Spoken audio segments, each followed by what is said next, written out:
कितना उपकार किया गुरु महाराज जी ने, इतने भारत को इतनी देन दी है, इतने क्षेत्र बने, इतने मूर्तियाँ, इतने पंचकर्णक, इतने गुरुकुल, इतने विद्यालय, है ना, इतनी गौशालाएँ, इतने शास्त्रों के निर्माण किए, इतने सारे शिष्यों को चेतन तीर्थ बनाए।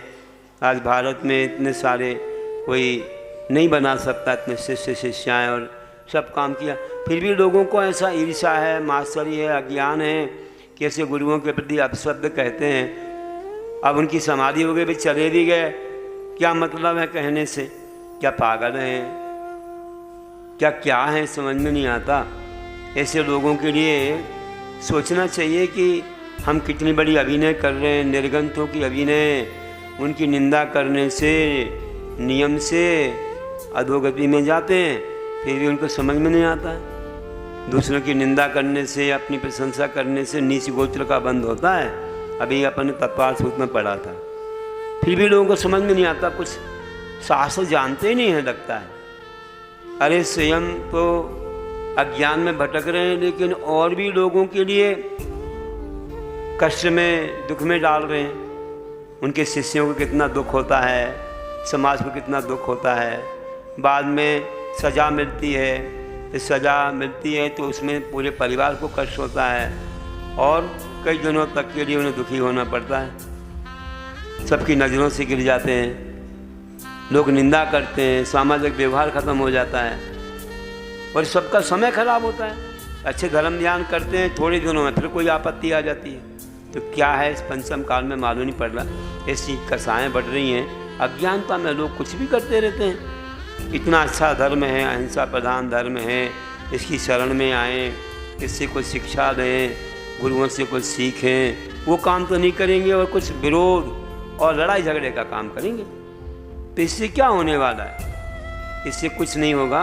अपना जीवन ही हम अंधकारमय कर रहे हैं, अधोगति की ओर जाने के ऐसे भाव हो रहे हैं। इसलिए अपन लोग बहुत अच्छे से चलें, अपना धर्म ध्यान करें, सबको भी जगाएं, उनको समझाएं, अच्छे भाईचारे से चलें। और जो लोग ऐसा करते हैं उनको उपेक्षा करके या उनसे बिल्कुल माध्यस्थ भाव धारण करके सब व्यवहार छोड़ो, उनके साथ रहोगे, उनकी संगति करोगे तो अपने परिणाम खराब होंगे, है ना।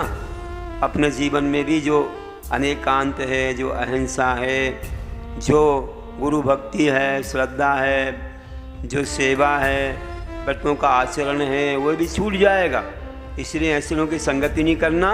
और ऐसे लोग जब तक नहीं सुधरें तब तक उनके यहाँ जाना, उनसे व्यवहार करना या उनको धार्मिक कार्य में बुलाना बिल्कुल नहीं। जब तक वे क्षमा न मांगें, जब तक वे पश्चाताप ना करें, तब तक उनसे कोई व्यवहार मत करना, ठीक है ना।